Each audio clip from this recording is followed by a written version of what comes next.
Losing time, I'm fading fast. I just wanna make it last. Try to let go of the past. I close my eyes, embrace the blast. Sleepless nights and headache stack. Restlessness to hell. Bueno, nuevo bloque de La Hora Contada TV.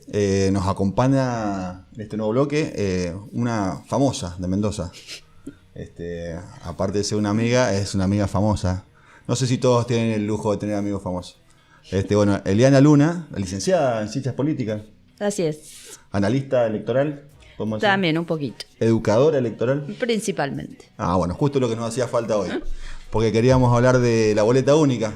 Los mendocinos y las mendocinas, si bien ya hemos tenido una experiencia en los municipios, que la analizamos acá en un programa anterior, nos estamos preparando para una experiencia un poquito más compleja que la que vimos en los municipios, ¿no? Porque ahora vamos a encarar a nivel provincial, vamos a elegir en estas PASO, sobre los precandidatos que presentan los frentes, van a quedar ya los candidatos y que las candidatas de los frentes electorales. Y esta va a ser la primera vez que en Mendoza lo vamos a hacer con el sistema de boleta única. Entonces le queremos preguntar a Eliana que nos explique qué es eso de la boleta única. Bueno, ¿qué es eso? Diría desde hace aproximadamente 15 años empezó a promoverse en Argentina una reforma electoral que tuvo muchas instancias de discusión, algunas a nivel nacional, otras a nivel de distintas provincias, para cambiar el instrumento con el que votamos, que es la boleta única. Lo que antes existía en Mendoza y sigue existiendo en el resto del país, particularmente para lo que es elecciones de cargos nacionales, es lo que se denomina la boleta partidaria de papel, que es lo que todos conocemos, ¿no? Esa tira larga con, varios cuerpos, donde cada cuerpo representa una categoría de cargo que yo voy a votar. Que no está extinguida. No está extinguida porque es la que se sigue utilizando para votar los cargos a nivel nacional. Claro. Mendoza, como desdobló en esta oportunidad su elección del calendario nacional, a su vez sancionó el año pasado una ley para que en las elecciones provinciales y municipales se utilice un instrumento de votación diferente a la boleta partidaria tradicional, que es la que se denomina boleta única. ¿Y por qué se llama boleta única? Porque en un solo papel o boleta se incluye a toda la oferta de partidos y candidatos y para todos los cargos que se van a elegir en una determinada elección. Entonces, ¿qué sucede? ¿Qué se reemplaza? Bueno, esa tira larga de papel que antes iba una por partido, bueno, ahora toda esa misma información va a estar contenida en una sola boleta, que es también en formato alargado horizontal. Y es como si invirtiéramos, digamos, el formato de la boleta, que antes era así larga, claro, ahora estaría representada en formato vertical. Yo voy a ver una boleta así extensa, quizás así de alta, y donde cada columna de la boleta va a representar a un partido político, y en el caso de las PASO, alguna agrupación política, porque algunos son partidos políticos, otros son frentes y demás, pero a las agrupaciones políticas. Y en el caso particular de las elecciones que tenemos más cerca, que son el 11 de junio, las PASO provinciales, lo que vamos a ver ahí son también las listas internas de las distintas agrupaciones que compiten en esta elección para definir quiénes van a ser sus candidatos para ya las elecciones generales. Sintetizando un poquito esa parte, Eliana, es decir, yo, por ejemplo, Cambia Mendoza, por ejemplo, lleva 2 listas internas, o sea, va a tener 2 columnas de Cambia Mendoza. Exactamente. Frente Elegí lleva 4 listas internas, van a haber 4 columnas. Pero suponiendo que sabemos que también se pueden presentar para cargos de intendente, hay 11 municipios que todavía no eligen a sus precandidatos y candidatos a intendentes. ¿Qué pasa cuando ese precandidato a intendente no va atado a un precandidato a gobernador? En ese caso, bueno, la boleta lo que va a mostrar, digamos, es un lugar vacío, podríamos decir, porque la otra explicación es la siguiente, ¿no? ¿Cómo diferenciamos de cómo votábamos antes a cómo vamos a votar ahora con la boleta única? Decíamos, antes tenía el papel horizontal que me decía quién era el candidato a gobernador, quién era el de diputado nacional, el de diputado provincial, etcétera, etcétera, ¿no? Todo lo que yo votaba en ese papel largo tenía incluido. Ahora yo eso lo tengo representado de otra manera, como decimos, en un formato vertical, está una columna donde me dice cuál es la agrupación política y hacia abajo las filas de esta cuadrícula, que en definitiva es la boleta única, representan los cargos que voy a elegir. Entonces, si un determinado partido presenta candidatos a todos los cargos, yo voy a ver información relativa, ahí en algunos casos va la foto y los nombres, en otros casos solo va los nombres, y voy a encontrarme ahí con la información. Si un partido no presenta candidatos para una determinada categoría, eso va en un color gris, digamos, para distinguirlo del resto de la boleta, y se coloca una leyenda que dice que no presentó candidatos para esa categoría o algo similar. Es lo mismo que se hace en las otras boletas únicas que se usan en el país también. Es lo que llamábamos la lista corta. Claro, Antes, exactamente, la lista corta de antes, bueno, ahora también es corta porque vamos a ver que no tiene, digamos, todas las partes de la boleta que sí tienen los otros, pero va a estar todo agrupado en una sola hoja de papel, que esa es la diferencia principal. Ya no son múltiples Una sola hojas de papel, es una hoja que contiene toda la No información. se puede llegar con las boletas de la casa. Exacto, Como varias en la práctica. salvedades. Este cambio, vamos a aclarar que este cambio implica varias cosas, no solo el formato, sino la forma en la que vamos a utilizarla para votar, pero primero y fundamentalmente la forma en la que se hace campaña electoral, porque digamos, antes la distribución de las boletas para la campaña estaba a cargo de los partidos, la impresión y la distribución de las boletas. Lo que hizo el sistema de boleta única en Mendoza y bueno, y donde se ha implementado en la Argentina es sustraer esa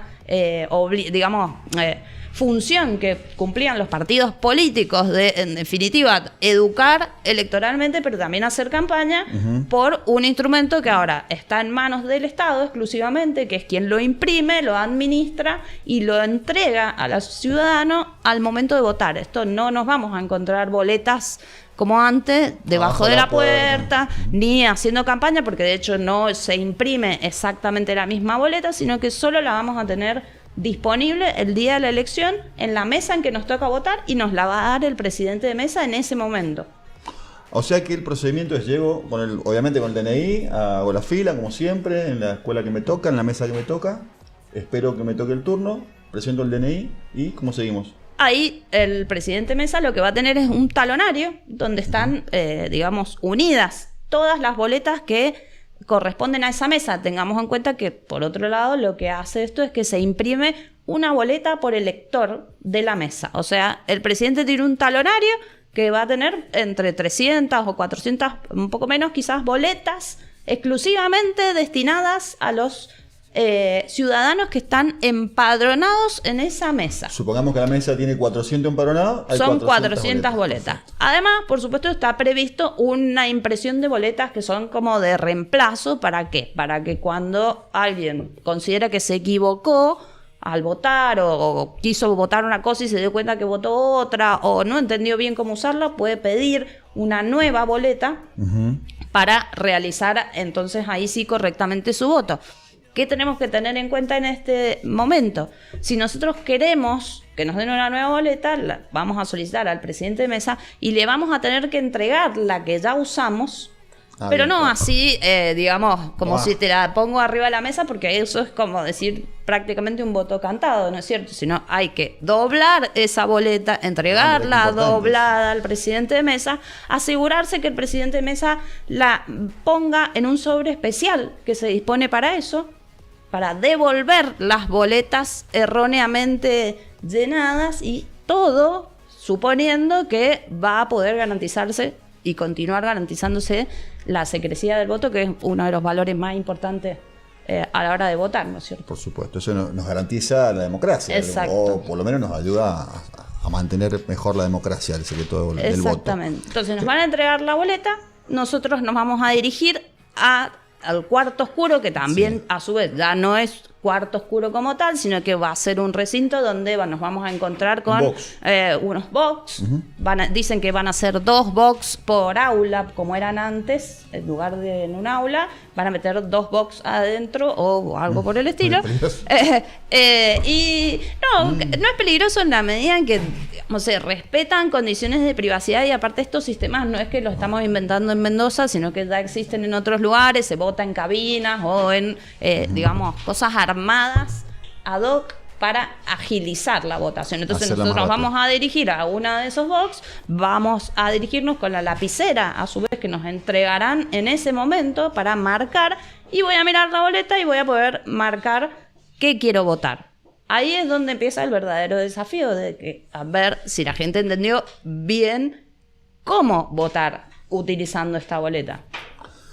Y acá sí es importante aclarar que lo que la ley establece es que cualquier tipo de marca que yo haga dentro de los casilleritos que hay ahí para tildar es válida. Yo puedo hacer una cruz, puedo hacer un tilde, puedo hacer un punto, puedo hacer un círculo. Pero dentro del casillero, si yo hago anotaciones por fuera de los casilleros destinados a eso, en ese caso mi voto va a ser anulado o por lo menos va a ser cuestionado en el momento del escrutinio. Pero si marco dentro del no exactamente en el lugar en blanco, sino abajo, arriba, me extiendo, porque, bueno, puede pasar. Puede pasar, pero va a significar que se anule tu voto. Hay que entonces tener mucho cuidado cuando vayamos a votar de marcar la crucecita o el tilde dentro del casillero, exacto. Eliana, ¿y las boletas están identificadas con la mesa en la que me toca votar? Tienen supuestamente como parte de las medidas de seguridad, como decimos, que están en un talonario que solo está disponible el día de la elección y en la mesa correspondiente. El talonario incluye una serie de medidas de seguridad que tienen que ver con identificación del establecimiento, del circuito electoral, o sea, una cantidad de información que es técnica y que hace al control que hacen los organismos electorales. O sea, no se puede llevar una boleta de una mesa a otra.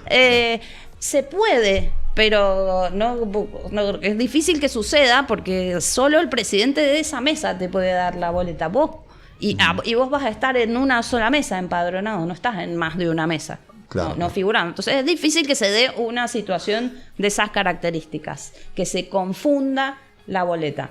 Voy a hacer una pregunta. Pero sí puede pasar que uno se confunda al elegir qué quiere votar, ¿no es cierto? Claro. Sí, hay que tener en esta primera experiencia, la verdad que vamos a ver cómo nos va, porque no va a ser fácil, digamos. Hay que poner mucho énfasis en esto de divulgar, de educar. Le voy a hacer una pregunta más a la educadora electoral y después le vamos a hacer una pregunta a la analista política. Le van a preguntar a la educadora, ¿cómo es? Hay 5 categorías, ¿no es cierto? En Mendoza, gobernador y vice, senadores provinciales, diputados provinciales, intendentes y concejales. Hay categorías que son encabezadas por una sola persona o por dos, y otras que llevan 5 o 6 personas de candidatas, ¿no es cierto? 6 candidatos a concejales o 5 en el departamento. Yo puedo marcar a un concejal que me gusta, que va tercero, o puedo marcar a un diputado que me cae bien, o una diputada que me cae bien que va segunda, y ¿así funciona? No, porque lo que no modificó, en definitiva, el sistema de boleta única es lo que siempre se ha denominado la lista sábana, que es esto que técnicamente se llama lista cerrada y bloqueada. ¿Qué quiere decir eso? Que los nombres que figuran ahí y en el orden en el que esos nombres están, eso es lo que estamos votando. Nosotros no tenemos un sistema a través del cual podamos votar candidaturas a cuerpos colegiados, en particular los legislativos, como un voto, como se denomina, de preferencia. Yo no puedo elegir a quién va primero en la lista. Solo puedo votar. O decir, yo elijo una lista completa en ese sentido. Y que no es lo mismo que la lista completa cuando hablamos del casillero lista completa en la boleta, que es otro tema en el que no nos hemos todavía metido. Digamos, lo que sí voto yo es una serie, una cantidad de personas que no puedo modificar. Yo no puedo alterar el orden en el que están esas personas, ni puedo decidir sí me gusta o no me gusta. Si yo voto a ese conjunto de personas. No puedo votar a una sola. Y si hago alguna marca en ese sentido, ese voto va a ser nulo. Importantísimo, entonces. Mirá, porque pasa, ¿no? Pasa que a veces uno va buscando a tal persona que está en la lista y quizás no sabemos o por esta primera vez nos cueste identificar esa situación. Y recién hablaste de esto de la lista completa. Contanos un poquito qué es eso. Bueno, la lista completa, vamos a hacerlo fácil también para que se entienda, es lo mismo que antes hacíamos. ¿Qué quiere decir que yo voy a votar lista completa? Quiere decir que voy a elegir a todos los candidatos que me propone un partido, uno solo. Yo agarro, como antes agarraba toda la boleta larga y la metía en el sobre sin cortar boleta, Bueno, eso misma dinámica en el modelo de boleta única que tenemos se hace a través del voto que se llama colocando una cruz o un tilde o una marca en un casillero específico que se llama voto lista completa. Ahí que voto equivale toda a decir, claro, que yo voté a toda la oferta electoral de una agrupación política tal como me aparece en la columna. O sea, voté a todos los de esa columna. No hice corte de boleta. Puedo hacerlo, por supuesto, pero lo puedo hacer ahora de otra manera. Yo no voy a cortar físicamente la boleta, sino que lo que voy a hacer es intercalar las cruces entre distintas columnas. Puedo votar con una cruz, poner al candidato a intendente del partido A, en la columna siguiente, bueno, otra columna, poner una cruz en los candidatos a concejales del partido Z, y así con cada una de las 5 categorías que vamos a votar. Pero si voté lista completa, ¿puedo después votar a otro candidato a intendente, ponele? No, porque justamente ya voté. Al Claro. poner lista completa, yo ya elegí al candidato a gobernador, a los legisladores, al intendente y a los concejales Claro. de ese mismo partido. Si yo a su vez pongo una marca en la categoría intendente, pero es de la misma agrupación política, no pasa nada, mi voto es válido. Si yo en lugar de hacer voté lista completa al partido A, volvemos a decir, pero después dije no, pero el intendente, el candidato a intendente me gusta más del partido B, y lo marco a ese, bueno, ¿qué se va a anular? Mi voto a intendente en los dos, porque está duplicado. Eliana, como analista política, danos una opinión. ¿Bueno o malo este sistema? ¿Qué te parece? En el momento del debate legislativo en la provincia de Mendoza se plantearon posiciones con las que yo en algún caso coincido, que, bueno, el instrumento tiene ventajas y desventajas, como todos los instrumentos o como todas las herramientas de un sistema electoral no son neutrales políticamente, depende en muchos casos de cuál es la coyuntura y por supuesto de la, digamos, de la intencionalidad política Claro. que hay detrás de determinadas reformas, y en el caso de la boleta única hubo varias advertencias que tenían que ver justamente con que, por un lado, bueno, promovía o desincentivaba el voto partidario, y más bien promovía una cuestión que tiene que ver con resaltar la figura más de un candidato que de la agrupación política. Por esto fue muy discutido y bueno, se resistió y se aprobó un modelo que incluye esta posibilidad de hacer el voto lista completa. ¿Por qué? Para no estimular el corte de boleta, justamente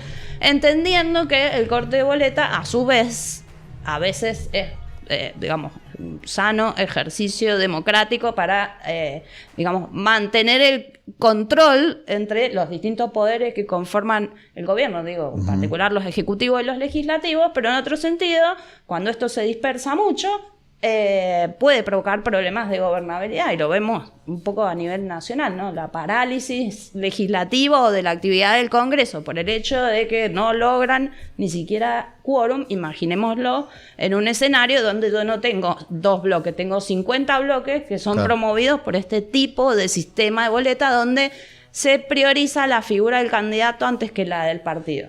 Y hay varias críticas más para hacer, pero bueno, no quiero quitar todo el bloque del No, programa a esto, al que es bastante extenso lo que se podría decir. Si es bueno o malo va a depender del uso que le demos. No es, ningún instrumento es bueno o malo por sí mismo. Bueno, Eliana, clarísimo. Muchísimas gracias por Muchas acompañarnos gracias a en La Hora ustedes Contada TV. por la invitación. Nos vemos.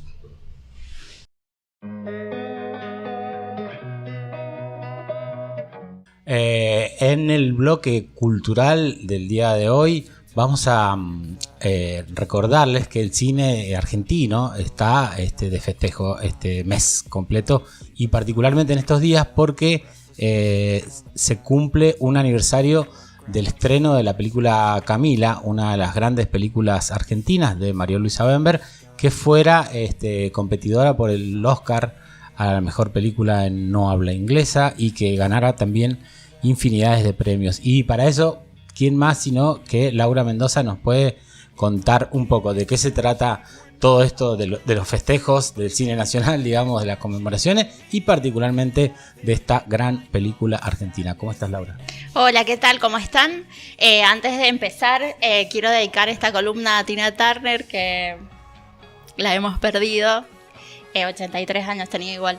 Pero bueno, nada, un beso al cielo para ella. Muy bien. La diosa del amor. Seguro, una genia. Bueno. Rockera como ninguna. Ay, hermosa, esas piernas. Son muy parecidas a las mías, nada más que no se ven. No se ven. Bueno, para empezar, vamos a empezar con la película Camila. La elegimos porque cumple 39 años el estreno, como vos decías, el 17 de mayo de 1984. Es una película, una gran película, nominada al Oscar como mejor película extranjera, como vos dijiste, la segunda argentina, la primera fue La Tregua, creo.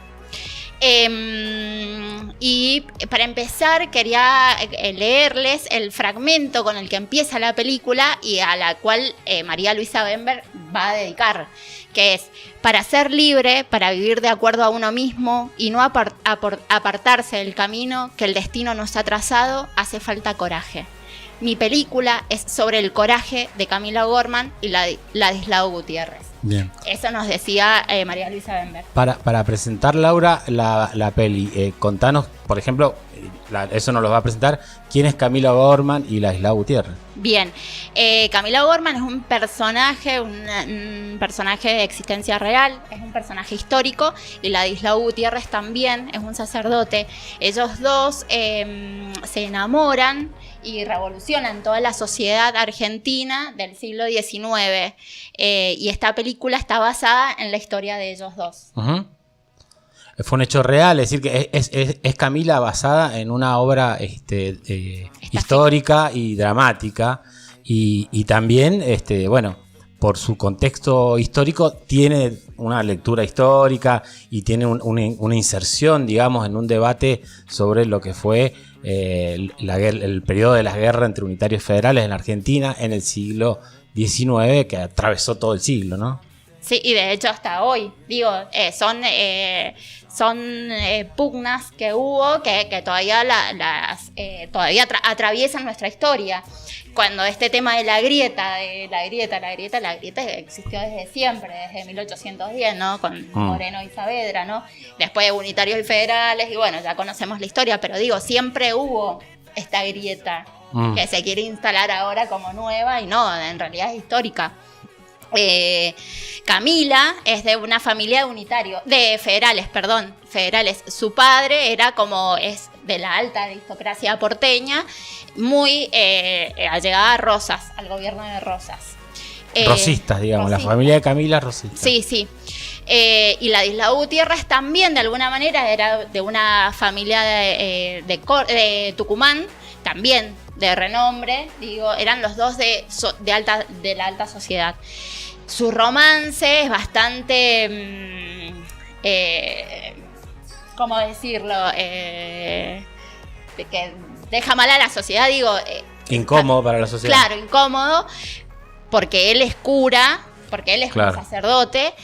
Y además Camila es representante de esta sociedad aristocrática de Buenos Aires, uh-huh, donde el rol de la mujer era como o te casás o vas a un convento, pero nunca jamás puedes vivir un amor libre.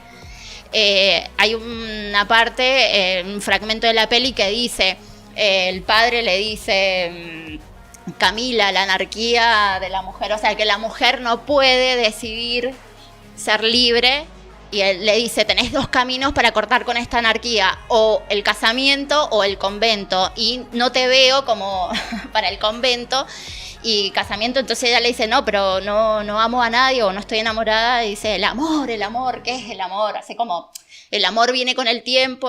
Entonces ahí también hay como un debate sobre qué es el amor y la pasión y el deseo, todo eso. Pero lo loco es que es puesto en la mujer. Claro. Que eso es lo novedoso. Más allá de que esté contando un momento histórico de la Argentina, María Luisa Bember va a tomar este personaje femenino, que es algo nuevo también en el cine argentino, con una protagonista mujer, pero que va a hacer foco en el deseo y en el goce de la mujer, uh-huh, porque es en definitiva ella la que avanza todo el amor. Él siempre duda, él la ama, pero siempre duda. Ladislao. Él siempre está en la duda. Bien, y ahí entonces en ese conflicto que vos nos reseñás, Laura, se produce, digamos, en el romance y demás, se produce la fuga y se produce la persecución por parte del sistema de gobierno, digamos, y eso desata un poco el nudo de la película. Pero es interesante ver ahí cómo está atravesada esta gran obra de esta gran directora que es María Luisa Bember. Está atravesada por los problemas de la mujer, por decirlo así, en estas sociedades tan tradicionales y a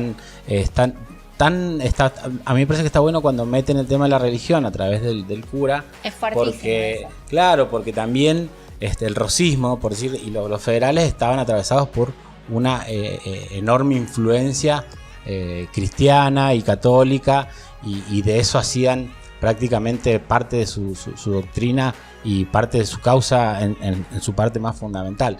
Entonces ahí todos esos conflictos que se desatan permiten echar una mirada sobre esa parte de la historia tan importante, ¿no? Y este hecho histórico, no la peli, digo, el hecho histórico, fue crucial también para el gobierno de Rosas.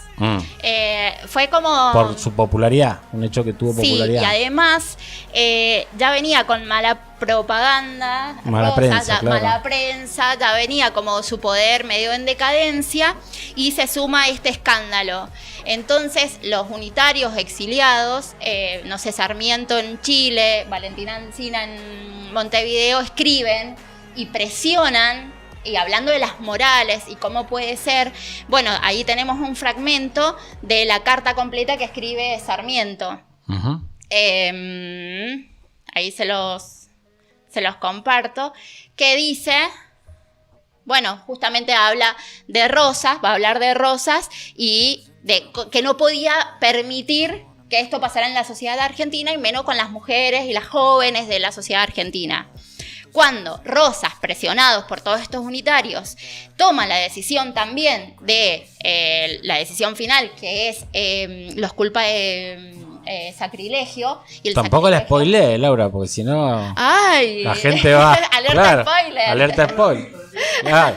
Bueno, Se desata el presionado- conflicto, digamos. Se desata el conflicto. Bueno, después los mismos unitarios que hacen que Rosas tome de alguna manera esta decisión son los mismos que después dicen, no, Rosas, ¿cómo vas a hacer esto? ¿Cómo? Claro, Eso históricamente, digo. claro. Entonces es como... Eso. Sí. Hay una enorme disputa política porque está Argentina y social y cultural incluso muy, muy clara mostrada en la política. Es una Argentina que está naciendo, digamos. Y entonces, como está naciendo, está definiendo su identidad. Y ahí por ahí esas disputas entre la pluma de Sarmiento queriendo, esta es la identidad, esta es la moral, y Rosas también, digamos, Rosas, los federales queriendo marcar su discurso. No olvidemos que en este contexto se da la obra de Echevarría, que va digamos, a acusar de todos los males que puede tener un gobierno en su obra El Matadero. Entonces digo, en el medio de esa disputa cultural sucede este hecho que deja marcadas las posiciones, ¿no? Sí. Está muy buena, la película es muy interesante, véanla, está en YouTube, así que es fácil de acceder. Y bueno, aparte el trabajo artístico de la película, porque la ambientación y todo eso es Justamente, bueno, las locaciones son todas naturales, solamente, bueno, no puedo spoilear, solamente hay una parte que no es natural, pero todas las demás locaciones son todas naturales.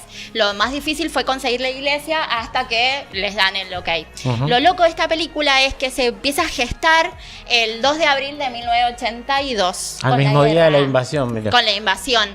Se había estrenado una película de María La Luisa. recuperación, estábamos diciendo, sí. La llegada de los argentinos a... Sí. Bueno, esa misma noche que se empieza a gestar la idea de esta película, pasa lo de Malvinas. Uh-huh.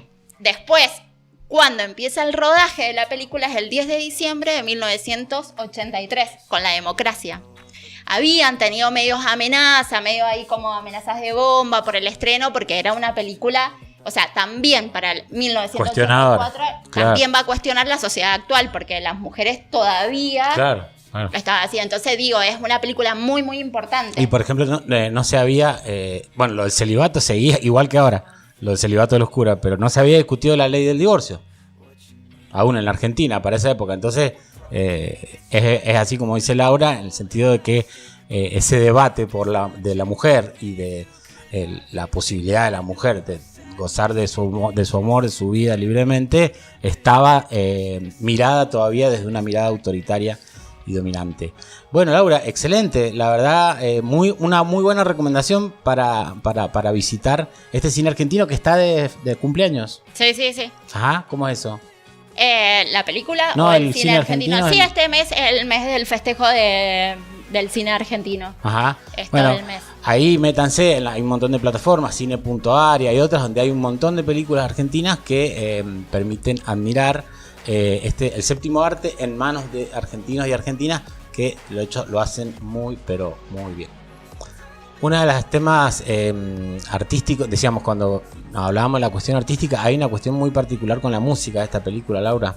Sí, es muy importante y además el compositor y bueno, es un director de orquesta también, se llama Luis María Serra, es el que hace la banda de sonido de muchas películas, no solamente de María Luisa Bember, sino de Juan Moreira, Casa de Fuego, películas muy emblemáticas argentinas. Está a cargo de la composición. Y es muy importante también que hace la música de La Mari, con Claro. Tiner. Tiner se copa, le encanta la producción y le propone hacer el tema de Almorzando con Mirta Legrand. Al mismo, Serra, ahí Claro, está. entonces ahí estaba Las cornetas, las famosas trompetas de Mirta Legrand. Entonces, nada, me parece como importante rescatar esa, más allá de la fotografía de la película, que es muy importante e impactante, también reconocer como la música. Lo llevó a este hombre a la mesa de Mirta Legrand, excelente. Bueno, muy buena la película, muy buena la reseña de Laura y bueno, importantísimo recorrer el cine argentino y esta película en particular que la encuentran en YouTube de forma libre y gratuita. Y siguiendo con el rincón cultural, con el espacio cultural de La Hora Contada TV, hoy estamos presentando un nuevo artista. Recuerden que lo que ustedes ven en el fondo de nuestra pantalla son obras de artistas mendocinos y mendocinas. Y hoy, ¿a quién estamos presentando, Laura? Bueno, hoy nos acompaña Diego Montón, la obra de Diego Montón. Se llama Luz de Piedra y es un acrílico, y también El Baile Fantasma. Son las dos obras que estamos presentando. Diego Montón es un artista mendocino, músico. Experimenta ahí como con sonidos, con máquinas, con jueguitos. Es un artista versátil, digamos, y también es diseñador gráfico, entonces, bueno, nada, incursión en el arte. Va haciendo ese mix que va quedando tan bonito como lo que ustedes están viendo ahora en pantalla, estas obras. Si ustedes quieren acceder a las obras de él, nos contactan por nuestras redes sociales. Ya les decía, Facebook Zona Crítica, Cuyo Crítica Zona en Instagram. Se ríe Roberto porque es difícil recordar cuando tenemos estos nombres tan raros que están saliendo por ahí. Y bueno, somos antiguos, no nos acostumbramos a hablar así. La cuestión es que ahí ustedes se pueden conectar y contactar con el artista. Y también Laura ha traído hoy un libro para recomendarles. Sí. Recuerden, siempre les reseñamos algún librito para que lo busquen, lo vean y lo disfruten. ¿Hoy de qué hablamos, Laura? Y hoy, como el tema tenía que ver Camila, Ostras. una rebelde, traje Lectura Fácil de Cristina Morales, que es lectura fácil, ni amo, ni Dios, ni marido, ni partido, ni de fútbol. Oh. Es una obra...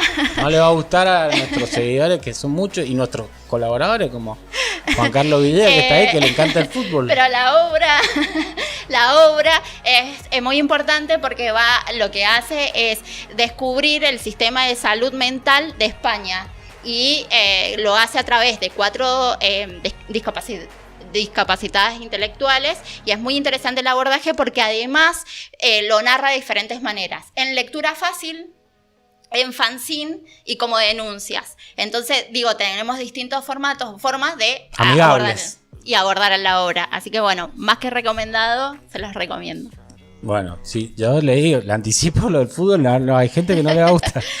Bueno, excelente. Síganos para más recomendaciones, como dicen.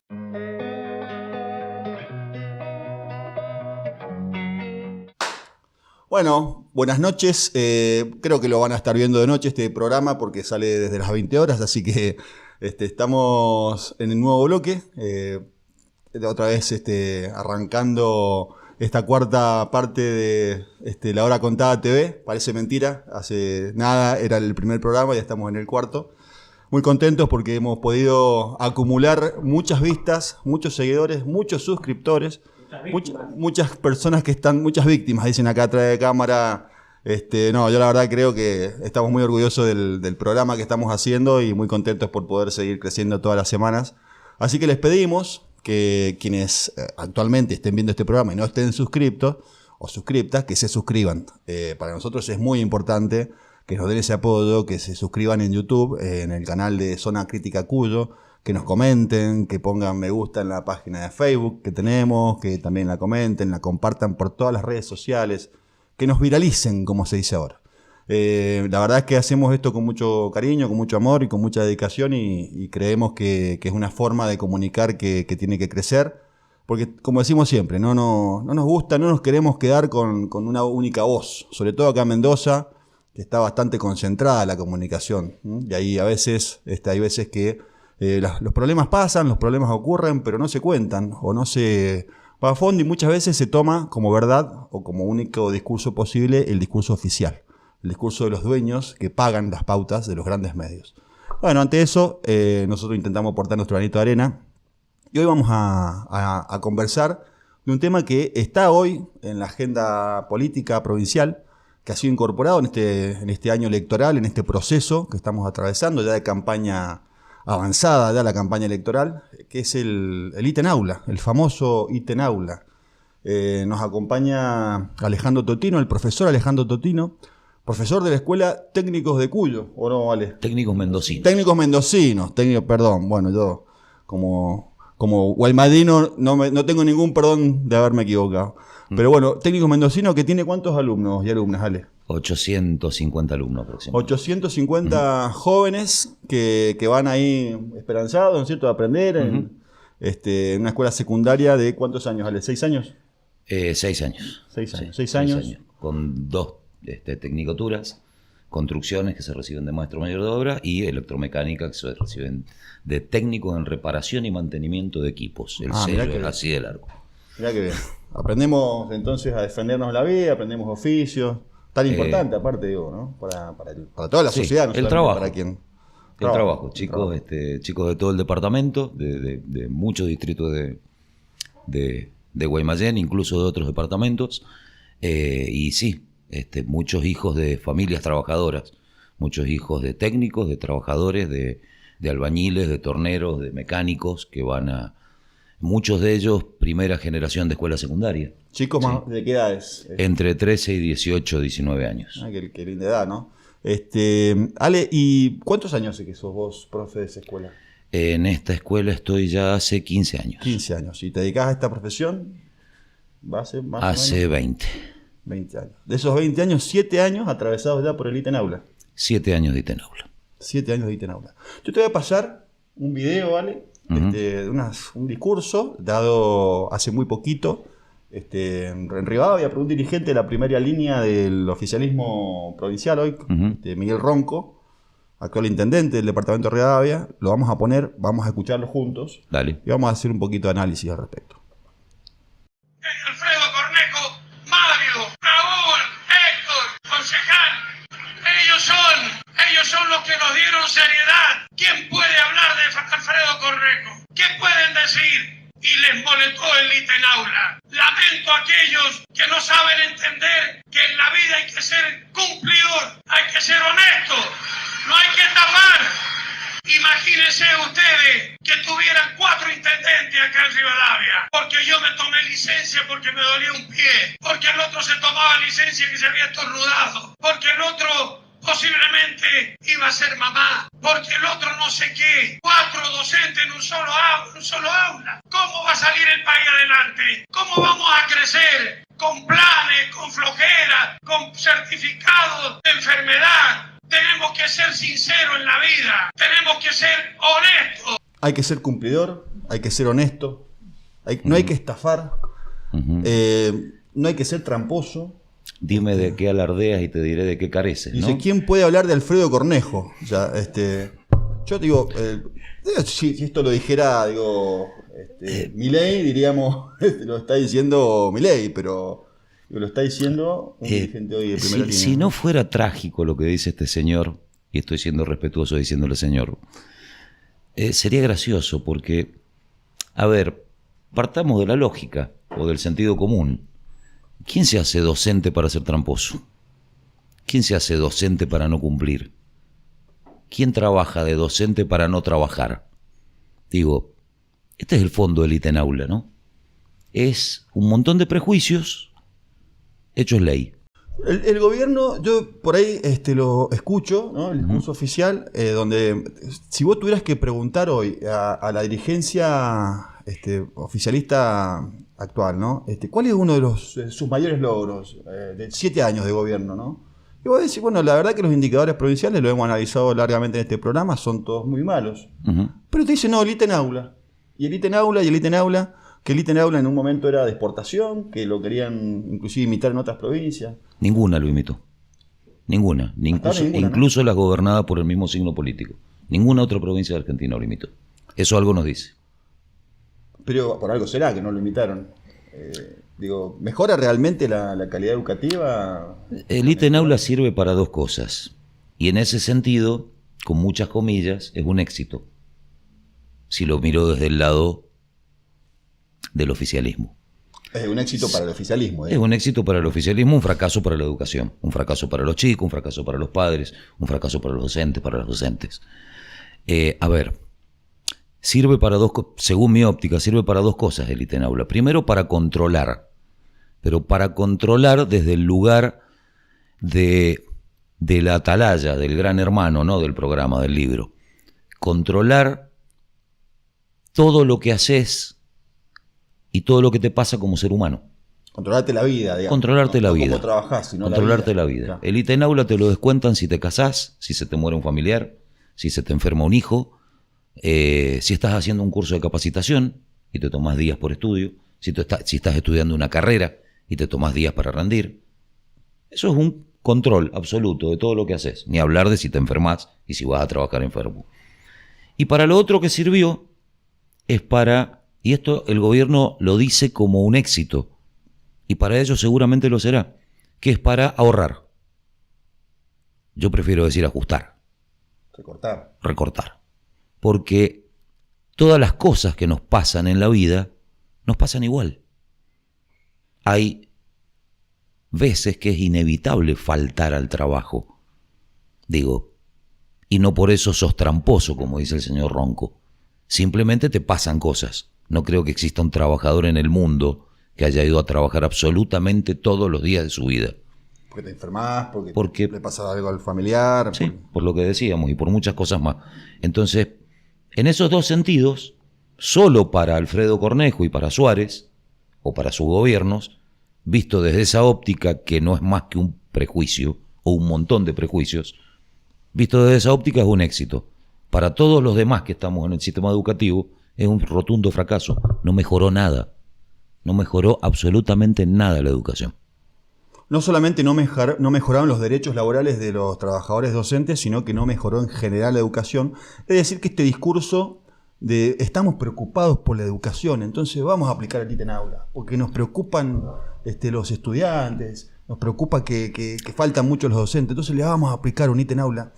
Y lo presentan como un premio, ¿no? Vos fijate que en su momento se presentó como un premio. Sí. Como un premio, pero premio ¿es un premio que a vos te recorten del salario el 40%, el 30% o el porcentaje que ya lo vamos a analizar, y te den el 10% como premio? Si además, si no te casás, si no tenés hijos, pero que no, a ver, tampoco es... el presentismo ya existe en el sueldo docente, como en muchos otros sueldos de otras actividades. El ítem presentismo ya existía desde hace muchos años. Entonces te ponen un segundo presentismo y te cambian las condiciones, que son mucho peores que las del primer presentismo, en el que también perdés si faltás, ¿sí? Pero en el ítem aula perdés, no importa el motivo por el que faltes. Esta es la locura del ítem aula. Esto es lo que hace que sea ridículo, fuera de toda escala. Digo que por eso ninguna otra provincia lo imitó, que no exista en ninguna otra parte del mundo, que es absolutamente injusto, regresivo y es casi previo a los derechos laborales. Casi no, es previo a los derechos laborales, volver a una época donde no existían derechos laborales. Claro, atenta contra los derechos laborales y por lo tanto atenta también contra la Y educación. atenta contra la calidad educativa. Porque si el docente o la docente va a trabajar enferma y rinde como una persona enferma. ¿Sí? Claro. No hay mucho más para inventar en esto, es de lógica pura. Lo que pasó en su momento con el ítem aula, con el entonces director general de escuela, Jaime Correas, fue que tomaron un montón de mitos, casi mitos urbanos, y lo hicieron realidad. Y como yo soy técnico y me gustan los números, en su momento fue tapa de uno de los diarios de Mendoza. ¿Se puede nombrar al diario 1? Al 2 también. Bien. Fue tapa, fue noticia de tapa cuando se estaba discutiendo el ítem aula y decía que los docentes de Mendoza habían pedido no sé cuántos cientos de miles de licencias durante el año anterior. ¿Sí? Entonces, como a mí me gustan los números, me puse a sacar cuentas. Si dividías esa cantidad de licencias por la cantidad de docentes, que somos aproximadamente 50 y pico mil, por la cantidad de días de trabajo, daba un porcentaje de ausentismo del 8%. A mí me gustaría saber cuáles son los números en otras actividades, pero no deben ser muy distintos. Pero si yo pongo en la tapa, los docentes pidieron, creo que eran 200.000 días de licencia en el año, decís, wow, estos tipos no va a laburar ninguno. Claro. Bueno, convencieron a la sociedad y tuvieron los votos en la legislatura necesarios para aprobar eso. Y hasta el día de hoy, en que un candidato a gobernador, Guillermo Carmona, puso esto sobre la mesa, no se discutía. Han pasado campañas electorales, han pasado elecciones, han pasado dirigentes políticos, han pasado distintos sectores y no se hablaba del tema. Yo celebro que hoy día esto sea un tema.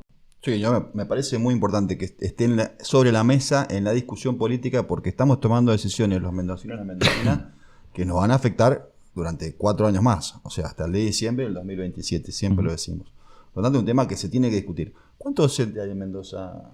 50 y pico mil. 50 y Te puedo dar un pico número mil exacto. docentes. Con celadores somos más de 60.000 Con sus trabajadores familias, de la educación.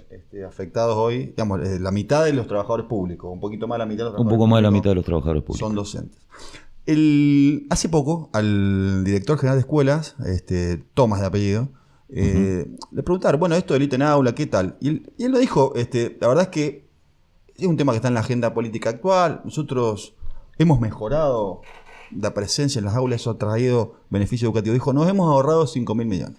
O sea, Mentira. el concepto de éxito, digamos, el resultado logrado, no tiene que ver con mejorar la calidad educativa, ni nada que se le parezca, sino con un ahorro de 5.000 millones. Y dicho así, también, como cuando te dicen 200.000 licencias, suena como, oh, qué ahorro. No sé dónde estará esa plata, tampoco, ¿no?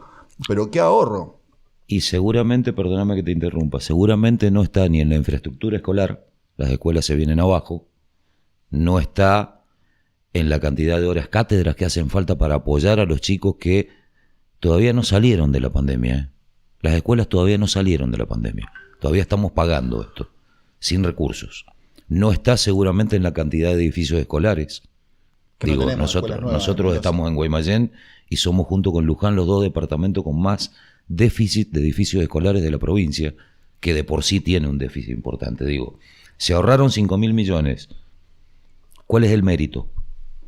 Mira, yo te voy a decir, Ale, nosotros en este programa partimos siempre de la base que dime cuánto le asignas de presupuesto a un área temática y yo te diré cuánto te importa. Si vos le sacás presupuesto es porque nosotros pensamos que te importa menos.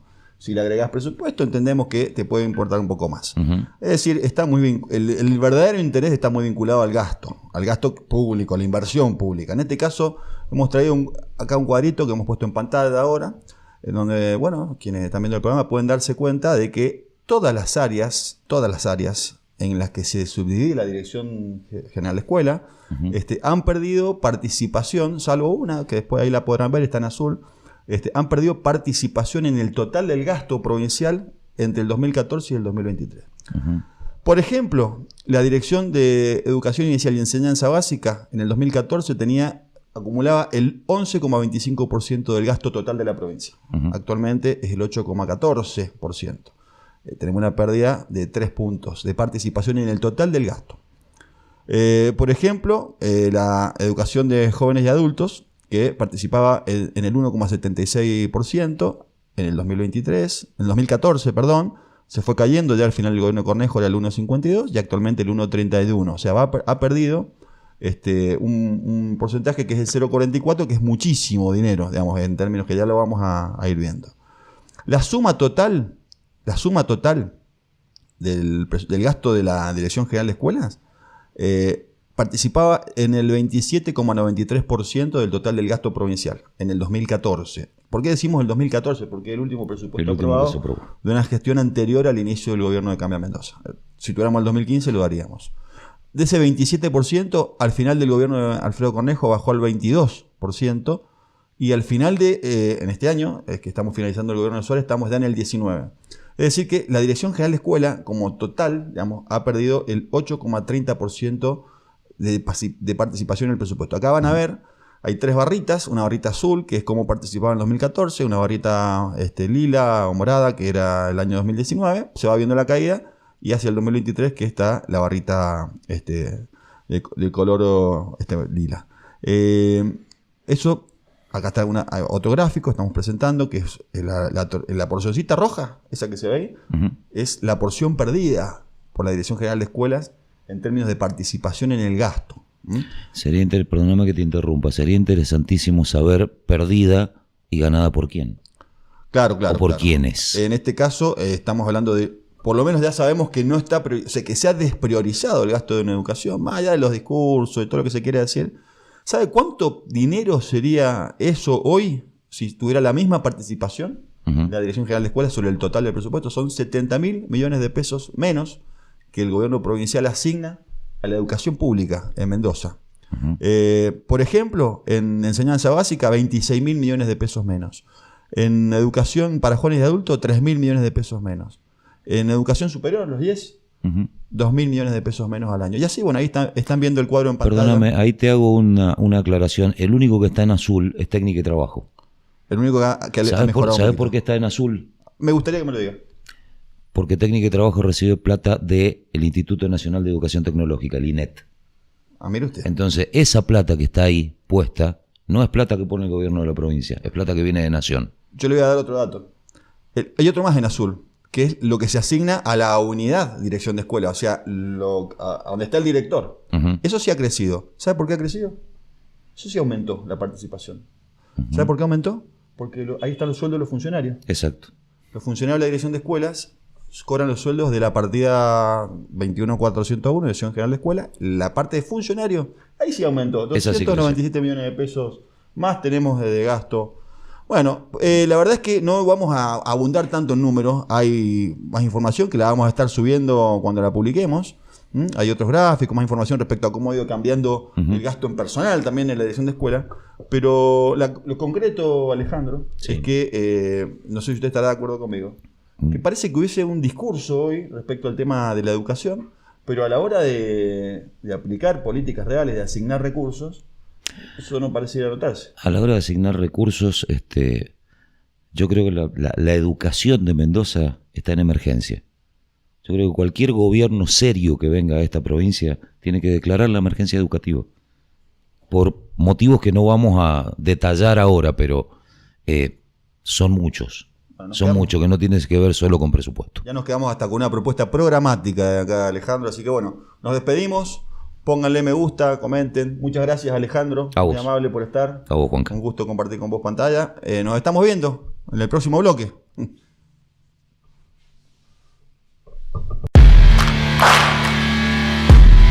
El bloque de La Hora Contada TV, donde se tratan temas de crucial importancia, está a cargo de las papeletas de Roberto. Esto es Y así. acá están, Ahí están. Y aquí están. Usted es testigo de que acá están las papeletas. Exactamente. Bueno. grandes- Buenas noches, ¿cómo le va a Rodrigo Aguilar, Bien. nuestro conductor de La Hora Contada TV? Bien. Le tengo que decir algo. A ver. Estos últimos programas, digamos, ¿sí? Hemos visto con beneplácito y con alegría cómo ha crecido nuestra cantidad de suscriptores, Nuestra amable teleaudiencia. nuestra amable teleaudiencia y la cantidad también de visualizaciones que tiene nuestro programa. Sí. Muy interesante, muy interesante. Felicitamos a la gente por encontrarnos. Felicitamos a la gente por encontrarnos, por compartirnos. No, gracias. Y, Agradecen. y le agradecemos también por comentarlo, digamos, sí. Porque cada comentario que ustedes hacen de nuestra red social YouTube, YouTube nos otorga como una estrellita. Crece el algoritmo. Crece el algoritmo, exactamente. Entonces YouTube nos comparte cada vez más. Así es, así es. Entonces, obviamente, les repetimos y machacamos, compartan, me gusten, comenten, que nos ayudan muchísimo. Decíamos de los temas importantes y hoy Roberto va a seguir con las papeletas de Roberto. Se ha cerrado una saga que está pronta a subirse, que tenía que ver con el conflicto geopolítico China-Estados Unidos y su expresión local, en el sentido de su expresión en la Argentina. Pero hoy Roberto amplía un poco más. Le traigo otro ingrediente Ajá. a este conflicto mundial, digamos, que se está dando en este momento. Como habíamos dicho en las ediciones anteriores, hemos hablado sobre el dólar, la deuda externa, Ajá. la hegemonía occidental con Estados Unidos a la cabeza, ¿no? Y con los problemas que hoy tiene el país del norte, y también hablamos cómo la Argentina ha planificado fortalecer su matriz energética, porque hablamos también del gasoducto, digamos, que se inauguró hace unas semanas. Los tramos. Esta matriz energética como una palanca para conseguir hacerse de los dólares que necesita para hacerle frente a los asfixiantes vencimientos del 2003 y 2024. El préstamo al FMI. Exacto. Una pastillita, digamos, le voy a introducir acá, Sí. como para que no nos olvidemos. En los próximos 5 años, o en estos que estamos transitando hasta el 2027, los vencimientos totales brutos en moneda extranjera ascienden a La friolera suma de... medio frío, 120 mil millones de dólares. Claro. ¿Sí? Bueno, que ahí, ¿sabe, tenemos que pagar. Roberto, los analistas económicos más ortodoxos, como le decimos, o más derechosos, a decirle, mismos sostienen y reconocen que el acuerdo es inviable en los términos que usted lo está diciendo y que Argentina, sí o sí, el próximo gobierno debe reconstruir el acuerdo con el FMI. Exactamente, por año Argentina tiene que pagar 24 mil millones de dólares en vencimientos, etcétera, etcétera. 24 mil millones. Uh-huh. O sea, que más de la mitad de lo que en este momento son las reservas que tiene la Argentina en sus arcas, ¿no? Los vencimientos más abultados son para el próximo año y lo que quedan, digamos, de este 2023. Y corresponden, digamos, de esta deuda bruta, digamos, general, digamos, porque de ahí entramos al Fondo Monetario, al Banco Mundial, al Club de París, digamos, y la deuda también de los privados, pero particularmente la deuda con el Fondo Monetario también es casi un 30% o más de un 30% del conjunto, digamos, de la deuda general que tiene la Argentina. Por eso hay que contar con dólares, porque es imprescindible, digamos, para honrar la deuda que la Argentina ha contraído, digamos, como Estado, que lo tomó un presidente, Sí. sin No. el acuerdo del Parlamento. Honrar la deuda, pero no honremos a los que tomaron la deuda. No. Honremos la deuda porque exactamente. Bueno, todo bien con eso.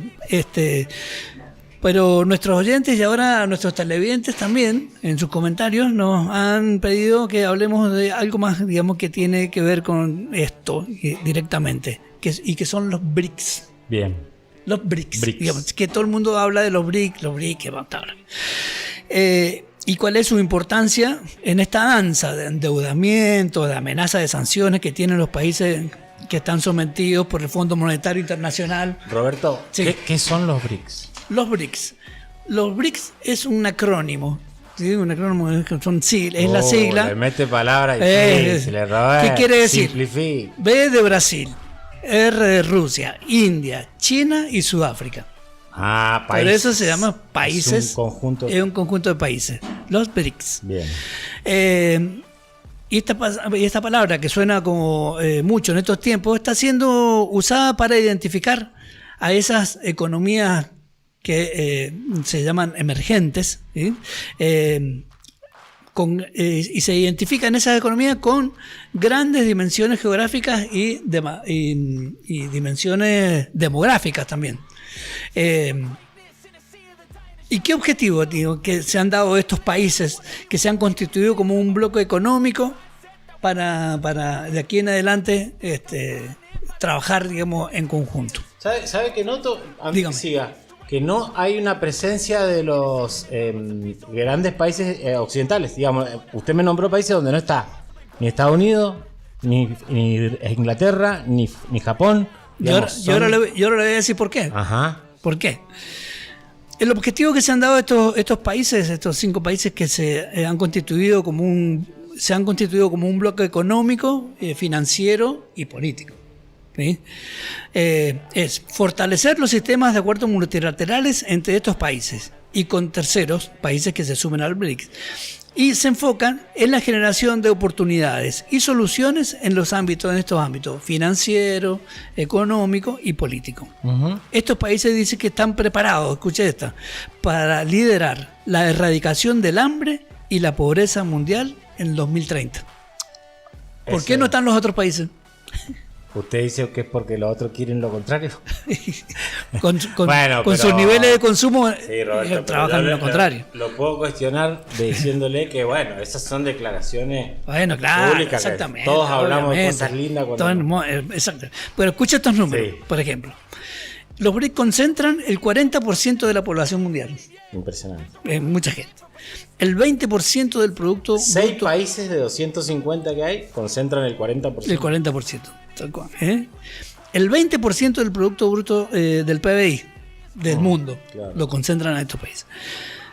Producen más de 1/3 de la producción mundial de cereales. Así Darle de comer al mundo. para darle de comer al mundo. Y esto que parece una juntada de países con buenas intenciones, digamos, como dice usted, está propiciando un nuevo orden mundial. Ujú. ¿Ya? Y ese orden mundial, digamos que en alguna vez, ¿por qué un nuevo orden mundial? Que hay un orden mundial. Hay un orden mundial que alguna vez alguien dijo que se dio, hubo, claro. que hoy prevalece y ¿cuándo pasó todo este orden mundial? Bueno, le doy un dato.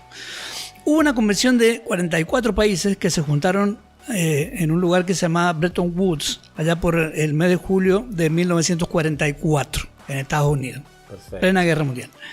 Estos países también se propusieron un objetivo económico, financiero y político y establecieron un nuevo orden mundial. Eso, ahí nació Ellos mismos dijeron, este es un nuevo orden mundial. Y ahí nació el FMI. Justamente. Un nuevo orden mundial de posguerra.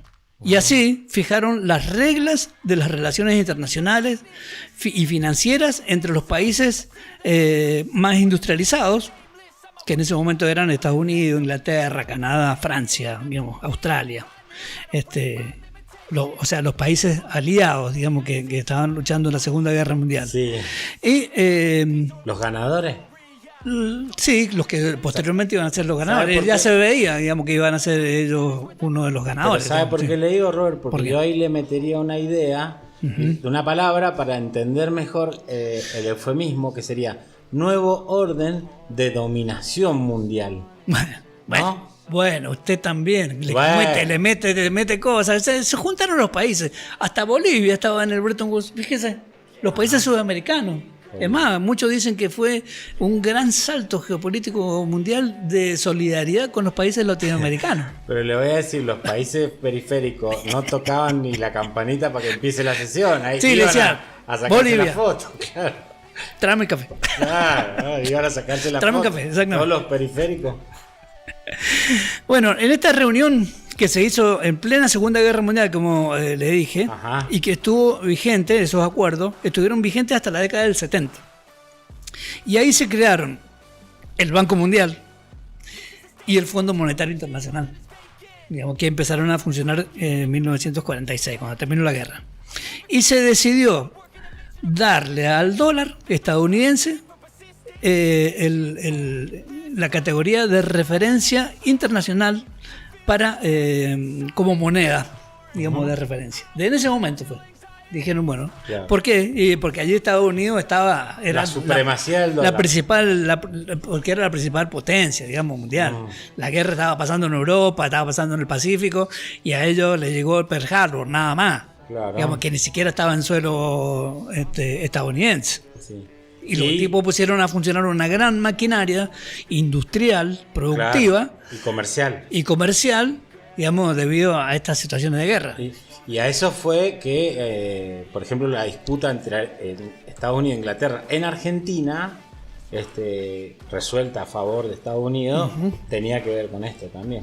Claro. El tema del Tratado de Bretton Woods puede ser un tema que podríamos profundizar también, ¿no? Porque Bueno. ahí vamos a encontrar muchas respuestas a las cosas que están pasando hoy en el mundo y en Latinoamérica particularmente. Y como dijimos, entonces los BRIC, estos son estos 5 países que habíamos nombrado y que se proponen este nuevo orden mundial. Aparte de la pretensión que viene generando Occidente, esta amenaza, digamos, a la hegemonía encabezada por Estados Unidos y que hasta está generando un conflicto mundial a nivel global y que amenaza en convertirse en la Tercera Guerra Mundial. Claro. ¿Sí? Porque todos los días están diciendo Sí. no le den armas nucleares, Que las no armas aprieten el nucleares botón. no aprieten el botón, muchachos. No, claro, y aparte exacto. hay una hipótesis de que detrás de Rusia y el conflicto con Ucrania está Estados Unidos por el lado de Ucrania y China Claro. cubriendo las espaldas de Rusia. Exactamente. Pero bueno, son 2 países gigantes, Rusia y China. No es que China esté moviendo los hilos para que Rusia haga lo que está haciendo. No, Rusia Bueno, es un pero jugador mundial, digamos, de envergadura. Están de Nier y compañía, Ya. dirían en el barrio. Pero fíjese, y ahora te voy a encontrar alguna respuesta a eso. ¿Por qué Rusia, por qué China están juntos, digamos, en esto? Primero, tengo que decirles, hay otros 25 países del mundo que quieren unirse a los BRICS, entre los cuales está el nuestro. ¿Y en qué se beneficiaría, digamos, Argentina? Que generalmente son los beneficios que va a dar ese estar en el BRICS y que le van a dar a otros países.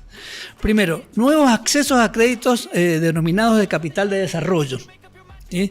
Que en general se usan como obligatoriamente para la construcción de infraestructura. Por ejemplo, nos beneficiaría para esta estrategia de crecimiento en inversiones energéticas. Exacto. Más gasoductos, mejores Bueno, plantas. ¿le Bueno, puedo meter una postilla? pero, métale. En ese caso, fíjese que los BRICS, el estatuto de BRICS, tienen un banco que han creado y que está dirigido por Dilma Rousseff. Argentina, en esta crisis de dólares que tiene, fue a pedir asistencia a ese banco y le dijeron lo que usted acaba de decir. Los BRICS, el banco de los BRICS financia infraestructura, no financia El pago de deuda, claro, exactamente. Claro, la bicicleta. No te voy a dar para que pagues la tarjeta. Acá no vengan a hacer la bicicleta con nosotros. Claro. Bueno, otro de los beneficios sería el comercio entre países de los BRIC reorganiza las exportaciones, ¿sí?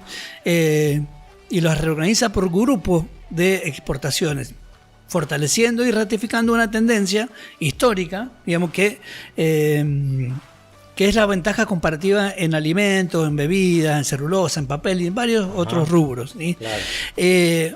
Por supuesto, si los BRICS autorizan a la Argentina a ser miembro de este selecto grupo de países, digamos, como decimos,